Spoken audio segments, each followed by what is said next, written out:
¿Cómo estás, Oscar? Buenas tardes. Hola, buenas tardes, compas. ¿Cómo les va? Muy bien. Gracias por comunicarse. No, gracias a vos por permitirnos hablar con un ratito y actualizarnos acerca de lo que está pasando con la docencia universitaria, ¿no? Una nueva semana de acciones, de iniciativas, de luchas, de medidas de fuerza. Se viene multiplicando desde que comenzó el año. Es una experiencia sostenida también desde el 2024 para acá. Contanos qué es lo que está pasando en esta semana, cómo lo están haciendo ustedes, de qué manera lo impulsan desde el gremio y bueno, qué expectativas tienen. Mira, a mí me parece que el paro de esta semana tiene una particularidad y es que ha logrado incidir en la discusión ya interna de la universidad Ujú. y también de la externa. ¿En qué sentido? En que son paros con una intensidad, como bien vos dijiste, muy grande. Esa intensidad es por la cantidad de días, pero también por la cantidad de actividades que se hacen y por el sostenimiento a lo largo de un tiempo prolongado de una medida que requiere un enorme compromiso. Sí. Un compromiso del cuerpo, pero también un compromiso de la conversación constante con los compañeros y las compañeras, con los estudiantes, y ahora también se está dando con los padres y las madres, ¿no?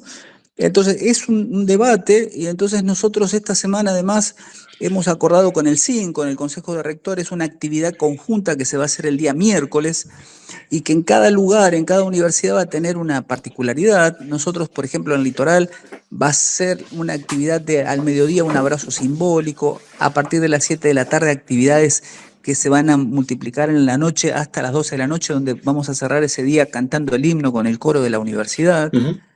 con esa perspectiva que es, primero, mostrar que la universidad está en un conflicto serio, que todos los sectores de la universidad estamos unidos para manifestar el conflicto y tenemos una única preocupación que es que se aplique la ley de De financiamiento financiación. universitario.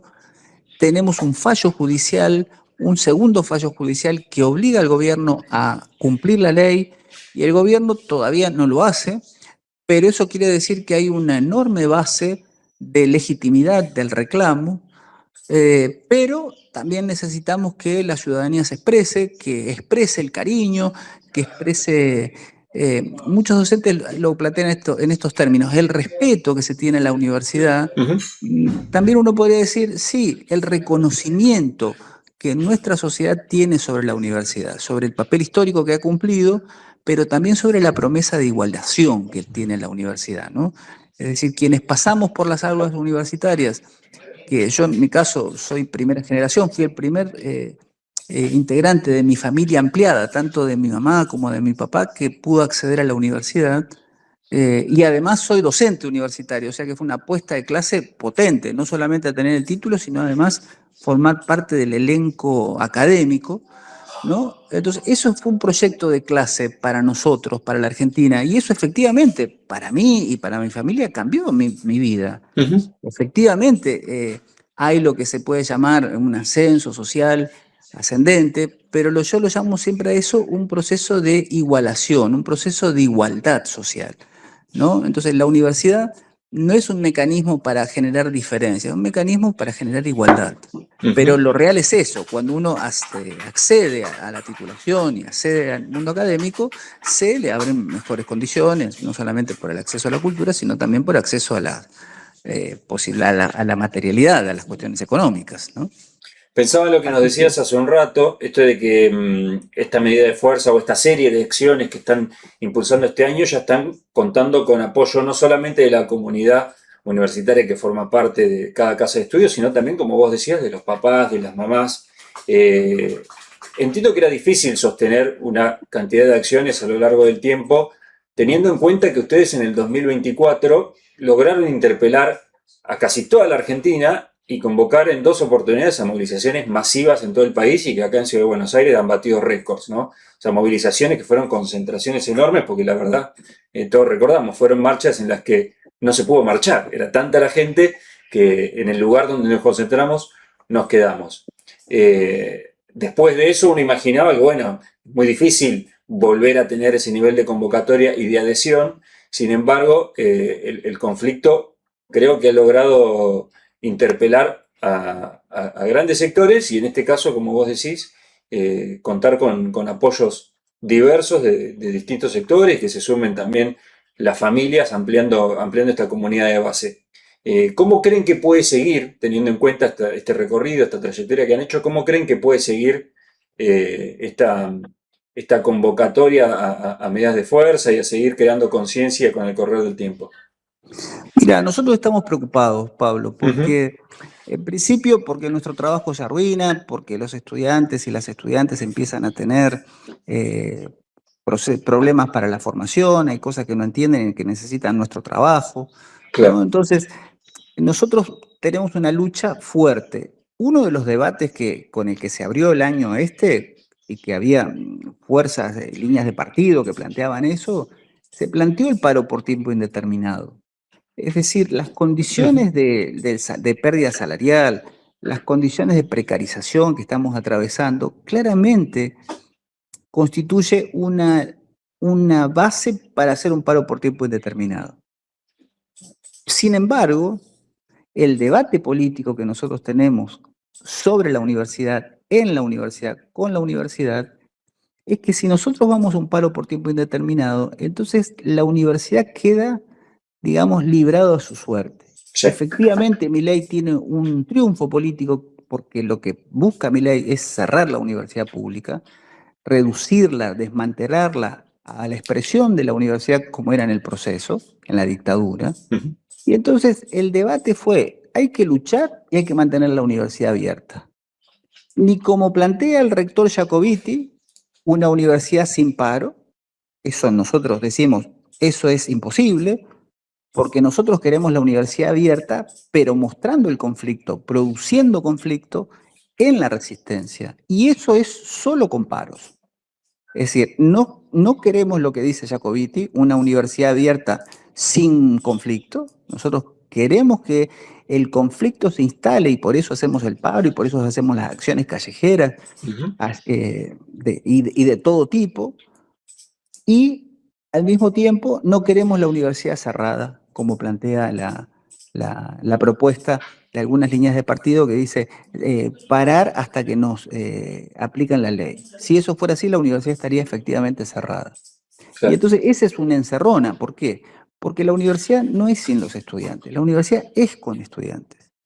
Y entonces la convocatoria es esa que los estudiantes y las estudiantes se sumen, pero que también entiendan que hay un conflicto serio, persistente, y ese conflicto pone en riesgo la universidad, en un sentido profundo, porque tenemos muchas renuncias, porque tenemos gente que está abandonando el trabajo académico Ujú. y porque hay una situación de pluriempleo y de desasosiego porque no podés llegar a fin de mes.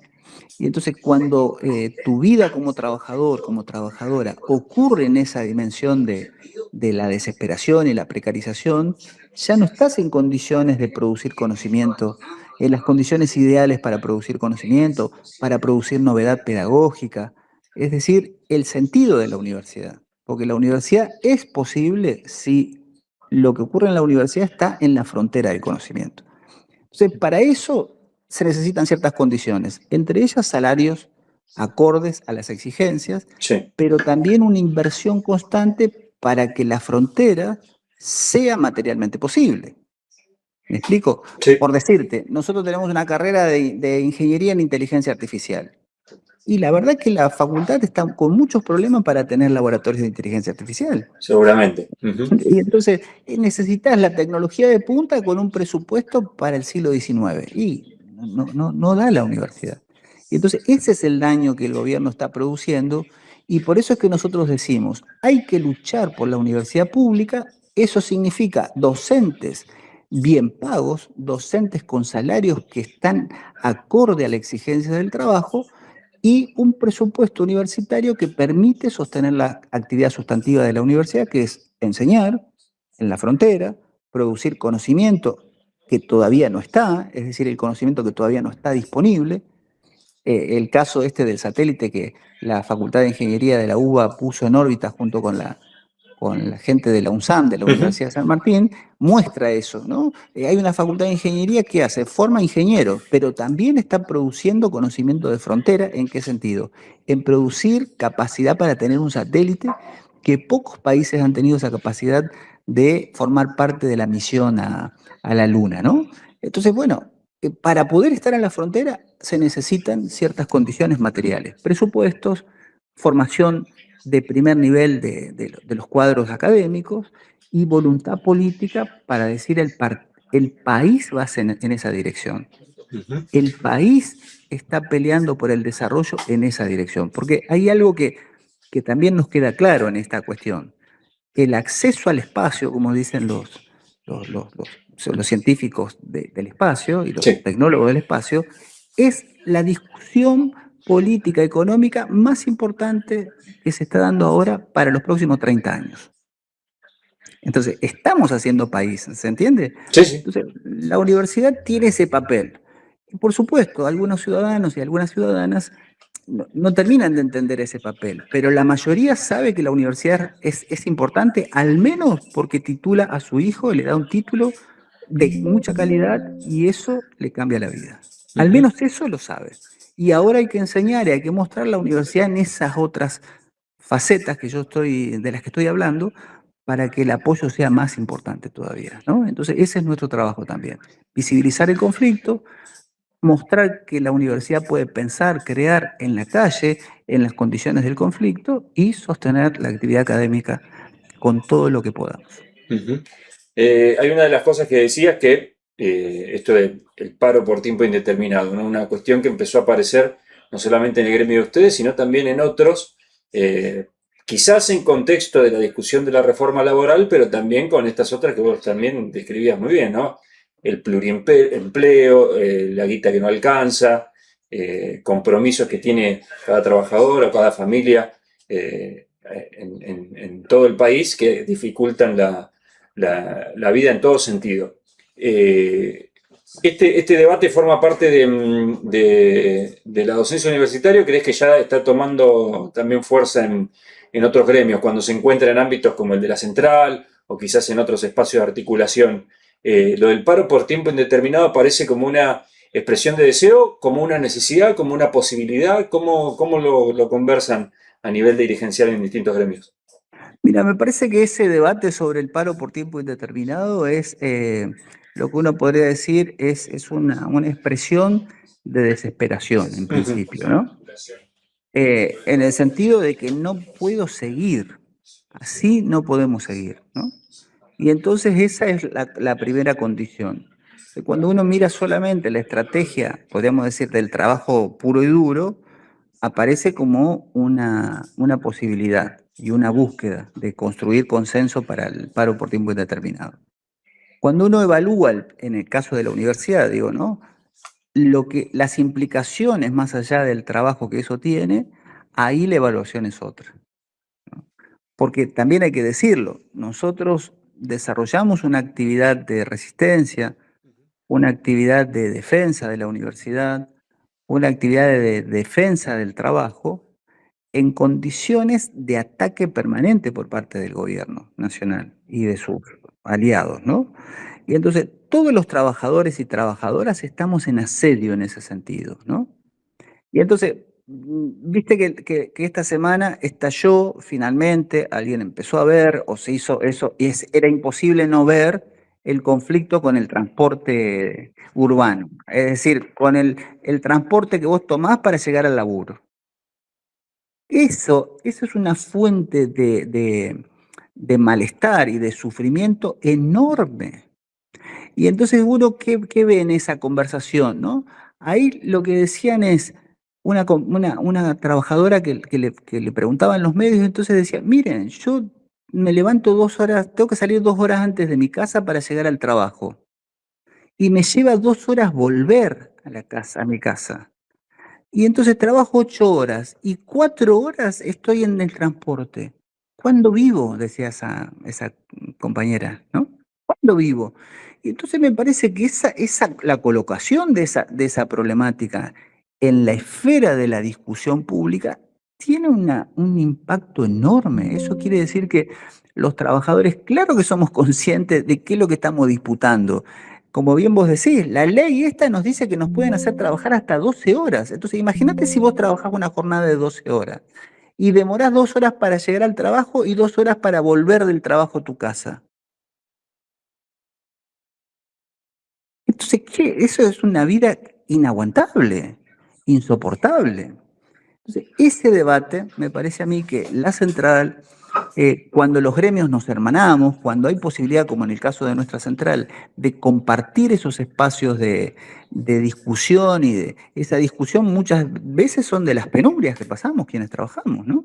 Ujú. De las penurias compartidas, empiezan a gestar ese magma de lo colectivo en un sentido más amplio. Nosotros luchamos por la universidad, pero sabemos que contra la ley de reforma laboral no alcanza con nuestra lucha. Tenemos que luchar todos como clase. Ujú. Y solo la puesta en visibilidad de las condiciones de penuria eh, va a aparecer la posibilidad de la resistencia, la posibilidad de construir mayorías y la posibilidad de una disputa política con la clase dominante, digamos, que nos tiene en asedio, ¿no? Ujú. Porque nos asedia transformando nuestra vida en una vida solo para el trabajo, con salarios paupérrimos que no nos alcanzan ni siquiera para vivir, es decir, solo vivimos para trabajar y el pago de ese trabajo no nos alcanza ni siquiera para vivir y además solo podemos vivir en esa clave, ni hablar del ocio, ni hablar del disfrute de la familia, ni del amor, ni de asistir al cine, ir a ver arte, teatro, nada de eso nos está permitido a los trabajadores y a las trabajadoras. Y antes, digamos, pongamos que el debate viene hace rato, eso que los trabajadores y las trabajadoras hemos dejado de ir al cine y hemos dejado de ir al teatro, pero al menos se salía a comer Sí. el fin de semana. Ni siquiera se puede hacer eso ya. Disfrutar de una cerveza, de un vino, de una picada, ni siquiera podemos hacer eso. Entonces, ese es el sufrimiento general. Entonces, el magma del debate, me parece, pasa por esa dimensión. Y me parece que una de las contribuciones que hicimos nosotros desde la universidad es mostrar que habría como al menos dos dimensiones en las que se puede disputar con este gobierno. Una es el voto puro y duro que nos Sí. ha derrotado en octubre, pero la otra es la dimensión de lo que se vuelve inaceptable según un criterio del bien vivir. Todos tenemos criterios del bien vivir. Todos sabemos que si vos trabajás 16 horas por día, eso no es vivir. Y entonces hay que apelar ahí para poder construir posiciones de disputa con el gobierno. Y ahí el gobierno pierde. El gobierno está perdiendo ahí, en ese plano de la experiencia. Porque es claro que hay una experiencia de sufrimiento que el gobierno no la puede narrar como buena. Ya no lo puede narrar como buena. Milei echaba el año 2024 a la gente y festejaba la atrocidad de dejar a la gente sin trabajo y lo podía festejar y la gente se lo bancaba. Ahora eso no lo puede hacer más. Y me parece que ese es el plano de la experiencia que está ocurriendo ahora. Ujú. Oscar, recordanos, bueno, las actividades de esta semana. También tenemos entendido que hacia fin de mes van a impulsar otra semana de paro con acciones públicas. Actividades de visibilización. El miércoles va a haber una instancia en la que hemos construido ahí un acuerdo entre rectores, gremios y los estudiantes, las estudiantes, para estar en la calle. O sea que estén atentos porque en cada lugar del país va a haber cosas diferentes. Y tercero, lo que diría es, hay que poder conversar con los estudiantes y con los estudiantes y con las familias para que la bronca que da el estar atravesando por un paro, por una medida de acción como la que estamos desarrollando, se canalice hacia el gobierno y no hacia los docentes que estamos luchando, Ujú. ¿no? Entonces, me parece que esas son las grandes tareas que nos van a ocupar esta semana y, como bien vos decís, ya la semana del 27 vamos a tener una nueva semana de paro. Así que estamos en un grado de intensidad en el conflicto que pensamos que se va a producir sus efectos, porque si no hubiéramos luchado estaríamos todavía peor de lo que estamos. La universidad efectivamente estaría cerrada. Oscar, te agradecemos mucho este rato que nos permitiste charlar con vos. Te mandamos un fuerte abrazo y vamos a ir con atención todo lo que está pasando. Gracias, un abrazo grande, Pablo.